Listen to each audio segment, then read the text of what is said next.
you for coming out in such great numbers this morning. I didn't expect this many people on a Saturday morning and on a beautiful day. So I really appreciate being here. It's good to be in Guelph because Guelph is like coming home for me, in large part because the activists here are so determined and hardworking, but also because my son Stefan lives here.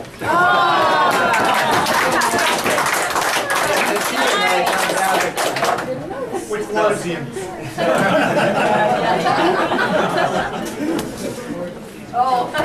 And so I'm going to be going over to Stefan for lunch afterwards, and then we're going to Waterloo tonight. And I'm particularly happy this week because, as you know, this week was momentous in Canadian history because for the first time this week we saw in British Columbia the formation of a new government, an NDP government, under the leadership of John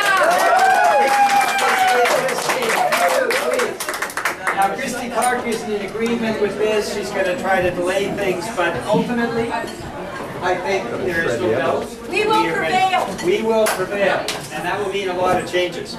So, what I want to do is talk a bit about the chapters of my life. So you know a little bit about who I am, where I come from, and then talk about where I think the party needs to go to form government in 2019, and also to bring the kind of change I think most Canadians want to see. And then I'd love to throw it open for comments and questions, and particularly if you have comments about what you want to see from the NDP in 2019. Because this is a conversation that's happening right across the country. It's an exciting conversation.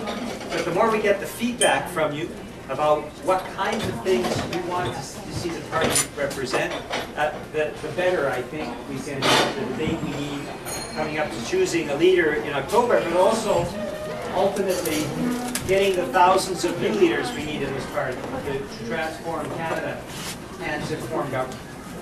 So let me start with the chapters of my life. Chapter 1. I joined the NDP at the age of 14 as a young activist because I believe the NDP represents courage and boldness. And when you look at the history of our party, we have always stood up for what is right. Sometimes we were laughed at when we raised things like public Medicare, unemployment insurance, and pensions. But the reality is, every single time we were right. And so it was that boldness that brought me to the NDP at the age of 14, and I've been a card-carrying member ever since. After high school, I worked for a number of years on the shop floor. I worked in factories, worked in an oil refinery, worked in a brewery. That was a lot of fun. In the oil refinery, I learned how difficult it is to clean up oil and how impossible it is to clean up raw fish. I'll come back to that in a moment. But there is no doubt in my mind with that experience from the shop floor that the heart and soul of this country is really found on shop floors like this right across the country. That's why I promote manufacturing. That's why I believe in good jobs. It comes from my background, coming from the shop floor and seeing firsthand how important it is to make sure working families are taken care of. Second chapter. After working for many years, I saved up a lot of money and I went to Quebec. I moved to Chicoutimi in northern Quebec. Has anybody here been to Chicoutimi? A few of you? Yeah. So I started out without a word of French, but learned it quite rapidly, got my degree in international relations, worked for the NDP, worked to achieve the first breakthrough with Bill Edmonston in Chambly in 1990. And as well, during this time, as part of the NDP, I knocked on thousands of doors across Quebec. I believe profoundly that we have to be a national, bilingual party. That comes from my Quebec experience, and that's why a third of the Quebec caucus, 5 of our Quebec MPs have endorsed me for leader, because they understand that I believe profoundly in being a national bilingual party to take office, and that we cannot put aside, as we have in the past, French Canada as part of the work that we need to do each and every day. So, it moves to chapter number 3. After working in Quebec for many years, after we had the meltdown in 1993, in fact, I slept on the floor of the Quebec office in Old Montreal because I wanted to keep it open. There was, at the time, very little money available to the party, but I believed so passionately about moving forward as a national bilingual movement that for a number of months I worked teaching English by day, and at night as provincial secretary I slept on a mat in the corner of our one-room office in Old Montreal to keep it open. And I believe that we need to renew our commitment to Quebec and grow in Quebec and right across French Canada. Chapter 3. Moved to Ottawa and became head of the Council of Canadians. Who knows of the Council of Canadians? Everybody? Who's a member of the Council of Canadians? Okay, a lot of you, great. National Executive Director, worked with Maud Barlow. There at the Council of Canadians, what I did was help to broaden the Council's base, 100,000 members strong. We can learn a lot from that, chapters across the country. But also the Council of Canadians' engagement with social movements, with environmental movements, with the labor movement. Fundamentally important. I believe in that. I believe in that, that important link with movements right across the country. Diversity movements, Indigenous Canadians, Canadians with disabilities, the LGBTQ community. Those are part and parcel of how we build a broader base right across the country. Council of Canadians also has been strong advocates for fair trade, and as I can tell you, but under embargo, the media, no, I'm just kidding. I'll be announcing in the next 2 weeks a National Fair Trade Act that is based on similar fair trade acts in other countries, promoted by people like Bernie Sanders in the United States. And that is part of what I think we need to bring forward as a movement, a new approach to trade that is based on fundamental values of fairness, human rights, and shifts the whole discussion around trade from the right to the left and for progressives. Chapter 4, after the Council of Canadians, I moved and the family moved back to British Columbia, and I became head of the Western Institute for the Deaf and Hard of Hearing. The Western Institute for the Deaf and Hard of Hearing helps to service people with disabilities across British Columbia. There is no poorer group in Canadian society than Canadians with disabilities. Women with disabilities experience the highest rate of violence. Indigenous Canadians with disabilities, new Canadians with disabilities experience the highest rate of poverty.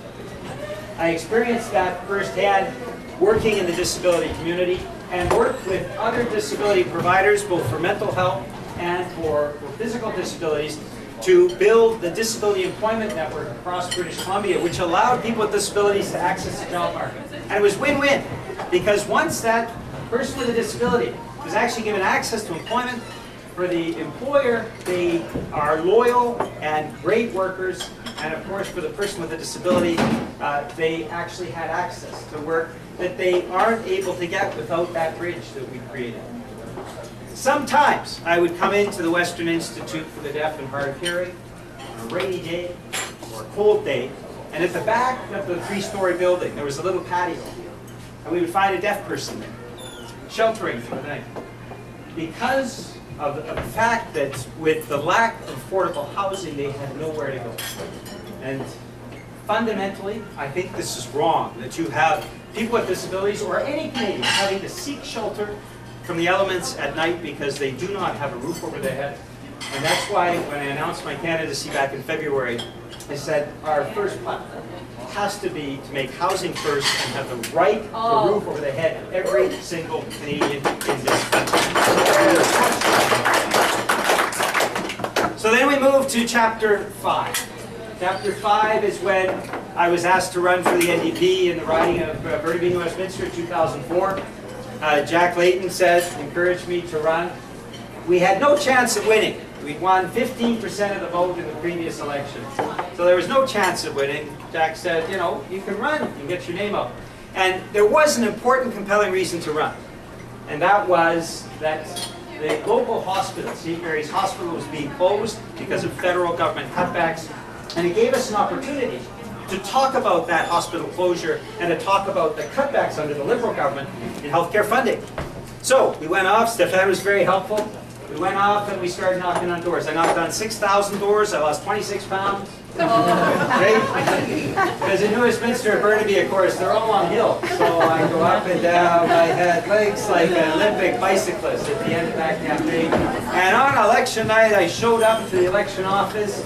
Stefan remembers this. And there was Mary Pionberg, our Liberal candidate, giving her victory speech on province-wide television, global television. There she was, giving her victory speech. So I had a beer, then another, and started talking to the volunteers. But something strange happened. An hour later, she'd been winning by 2,000 votes when she was announced as the winner. But about an hour and a half later, that 2,000 vote margin had fallen to 1,000. And an hour later, the 1,000 fell to 500.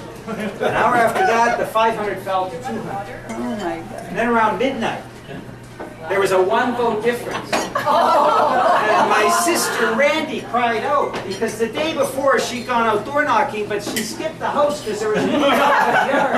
And she said, if you lose because I skipped that house with the mean dog in the yard, I will never forgive myself. And then about 1 o'clock in the morning in British Columbia, it would have been 4 o'clock Guelph time. The final polls came in from the forest park of New Westminster, the brow of the hill there. And we won by 300 votes, and I became the member of parliament. But nobody knew. Nobody knew.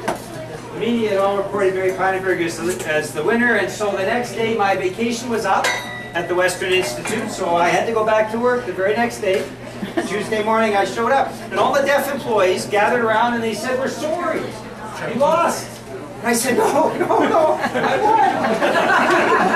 And they seemed a little perplexed by this. And then one of them said, well, you know, really we should give him some time alone. And they all walked away. And then later on that day, the Vancouver Sun photographer came and finally everyone believed I actually won the ride.